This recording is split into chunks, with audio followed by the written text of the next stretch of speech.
He previously has said this. Hey, make this go viral, y'all, because I'm on some real shit right now. Just thinking. If y'all want the murder rate to go fucking down, why y'all on this make a fucking state for straight grave niggas, straight hitters, and let us just kill each other? Let us just go dumb, you heard me? And if the other ones kill outside of the state lines, the government get to kill them or kill y'all. Like, if the ones won't bang for the rest of our life. Rumors started moving fast, saying NBA YoungBoy might respond in a serious way after what happened to NBA Ben 10. The talk got even louder when one of YoungBoy's brothers went live and seemed to back some of that energy. Suddenly, people weren't just speculating anymore. They were paying close attention to every word being said. What made that moment hit different is how raw it felt. This wasn't a polished interview or a carefully written track. There was no team guiding the message, no filter, no script. Just his brother speaking freely on live, straight from emotion, with nothing but a phone between him and the world. You could tell this wasn't about performance. This was real life unfolding in real time. And when you actually listen closely, line by line, it doesn't come off as random or reckless. It sounds like someone trying to deal with heavy emotions all at once. Pain, anger, confusion, all mixed together. It's messy, but it's real. That's why so many people locked in on it. The streets heard it clearly, and they understood the weight behind those words. To really understand why that moment carried so much impact, you have to look at everything surrounding it. From what happened on April 8th inside that Houston restaurant, to that live clip spreading everywhere, to where things stand now. This situation runs deeper than what quick headlines are showing. There are layers to this that most people aren't even talking about yet. And a big part of that comes down to who NBA Ben 10 really is in this circle. Not the version people throw around online, but the real connection. A lot of blogs tried to paint him as just an affiliate, like someone on the outside looking in. But that doesn't match what people close to the situation have been saying at all. NBA Ben 10, whose real name is Ben Anthony Fields, is a 26-year-old from Baton Rouge, and his ties go way deeper than surface level. By many accounts, he wasn't just around for the spotlight moments. He was part of the foundation.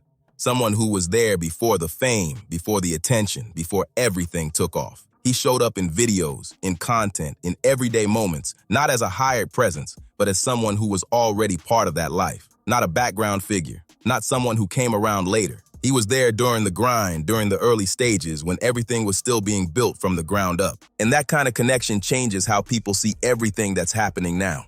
It's not just about headlines or clips going viral. It's about a bond that goes back years, something rooted in real experiences and shared history. That's why when older messages from YoungBoy about Ben 10 started resurfacing, people paid attention in a whole new way. One of those moments involved him speaking about Ben 10's daughter, mentioning how he hadn't had the chance to see her. At the time, it might not have stood out to everyone, but now, in light of everything that's happened, it hits completely different and adds even more weight to this entire situation. He made it clear that it was heavy on his mind.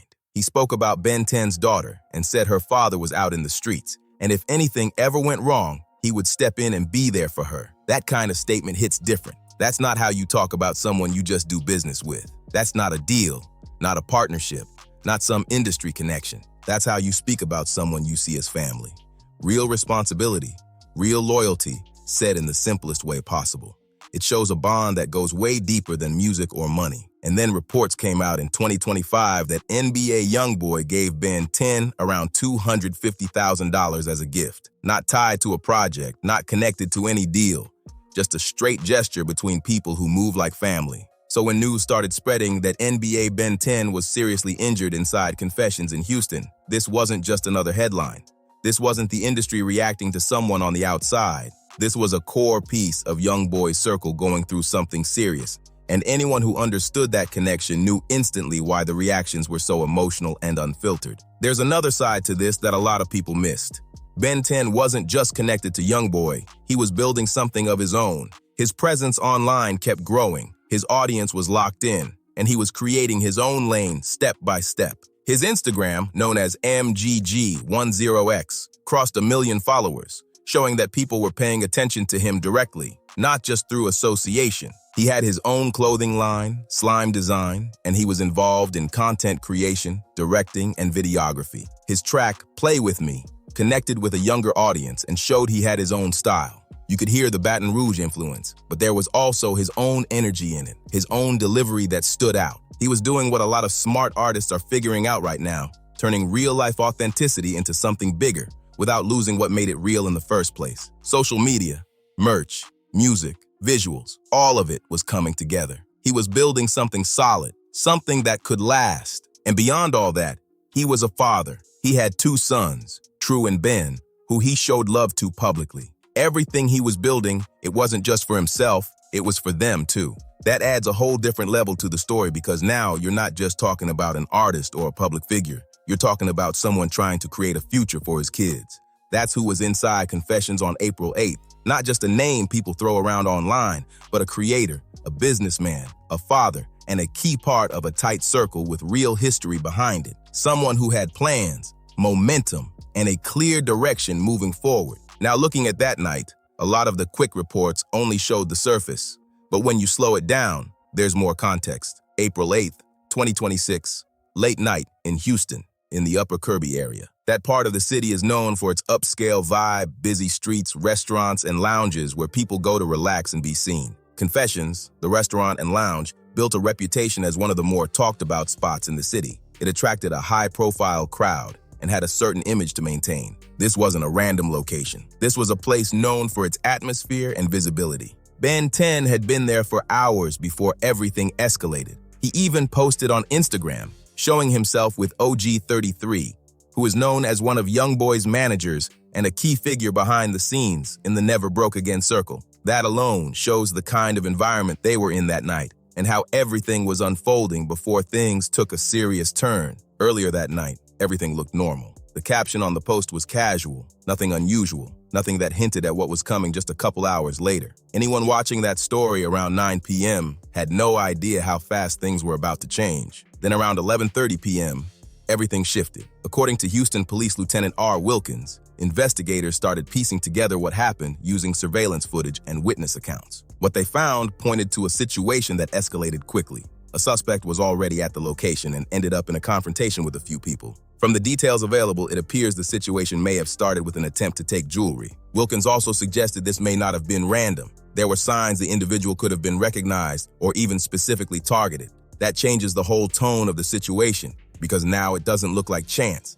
It looks intentional. The confrontation lasted somewhere between 30 seconds to a minute. Physical, fast, and intense. At one point, the suspect was taken to the ground. It seemed like the situation might have been getting under control, but then everything took a serious turn. The suspect pulled out a concealed weapon and started firing inside a packed space. This wasn't an open area. This was an enclosed environment with around 20 to 30 people inside. 2 individuals were hit. One person suffered multiple shots to the torso, while another was injured in the arms and lower body. Both were rushed to nearby hospitals in critical condition. And out of everyone in that room, NBA Ben 10 was the one who took the most severe impact from what happened. He was taken out of there in urgent condition, with people around him fully aware of how serious it was. But before any official updates could even settle in, social media had already taken over. Within minutes, platforms like Instagram, X, and TikTok were flooded with posts claiming the worst, even though nothing had been confirmed yet. That's how fast things move now. Information spreads before facts catch up, and once it starts, it's hard to slow it down. But then a voice stepped in that people trusted. OG Monique, known as the mother of OG 33 and someone deeply respected within that circle, posted a message that cut through all the confusion. She made it clear in one direct statement that Ben 10 was alert and told people to stop spreading false stories. No extra words, no long explanation, just a firm update that grounded everything. That post changed the tone immediately because people needed something real to hold on to. What it confirmed was important. He was alive and conscious. But at the same time, being alert in that situation doesn't mean everything is okay. Multiple injuries to the torso is serious, and everyone around him understood that this was not something minor. This was a life-changing moment, no matter how it plays out moving forward. And while all of this was still unfolding, while authorities were still gathering details and the family was still processing updates, another moment added even more intensity. Way went live and spoke directly, without holding anything back. If you listen carefully to what he said, it wasn't just emotional, it carried a deeper message. He talked about how things have changed, how situations like this don't stay contained anymore,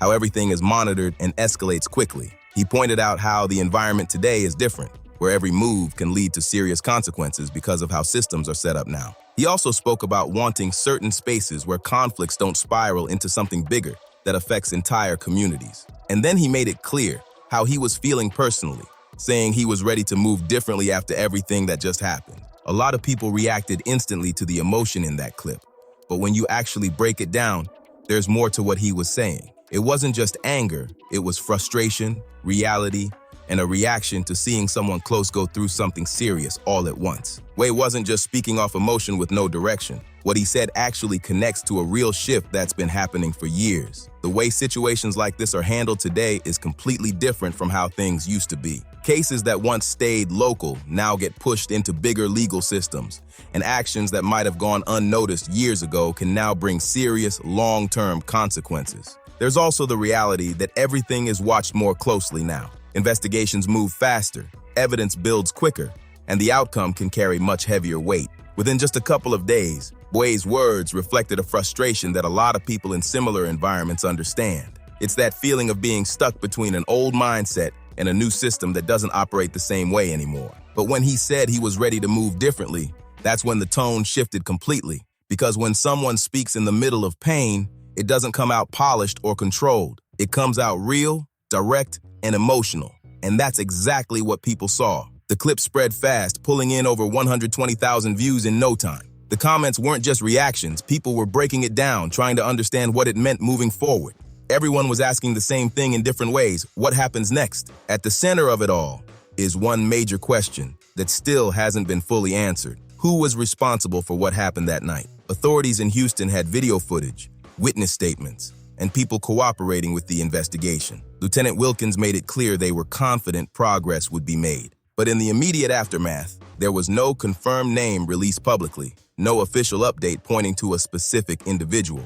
And in that kind of environment, the internet fills in the gaps fast. A name started circulating online, mentioned across different platforms, with claims and speculation building around it. One of those names came up in reports suggesting possible involvement, but it's important to note that nothing was officially confirmed by authorities at that point. Still, once a name enters a story this big, it spreads quickly and becomes part of the conversation whether it's verified or not. That's just how information moves now. What is confirmed is that investigators had strong evidence to work with: multiple witnesses, video footage, and a clear timeline of events. The way everything unfolded, from the initial confrontation to who was impacted, suggested this wasn't random. There were signs of intent, and that's what made the situation even more serious. And while all of this was happening, emotions were already running high. People were processing the situation, reacting in real time, trying to make sense of it. That's when Buey's Live added another layer, putting raw emotion right into an already intense moment. But here's something a lot of people didn't stop to consider. NBA YoungBoy didn't say anything publicly.